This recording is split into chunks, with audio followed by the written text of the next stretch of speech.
बस मैं तुहानू याद कर लिया करूंगी भी तुसीं मेरे नाल लड़दे हो, किन्ना सोहना लड़दे हो, हाय किन्नियां सोहणियां गालां कढदे हो। अपनी मां च दा जाके मेरे नाल गल करन दी लोड़ नहीं साली, एवें मेरे खड़े पई जानी कोई गल ना वास्ता ना। मैं साली हां? हेलो मैंने मेरी इतने कोई गल ना वास्ता ना, तू मेरी उवें गल पई जानी है भैन चोद दी साली। एक मिनट मैं साली है ना? क्या साली हाँ, फिर साली भी तो अद्धी घर वाली हुंदी है, कोई गल ही नहीं। की फिर की हो गया? मैं कहा साली भी तो अद्धी घर वाली हुंदी आ।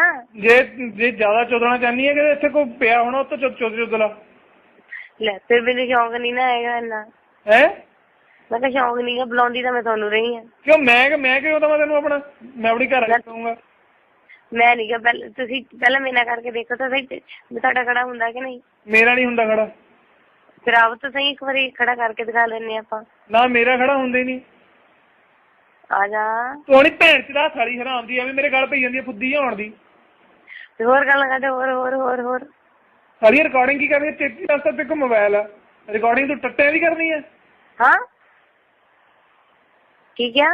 मैं 33 तक मोबाइल है, तू टट्टे 33 10 हाँ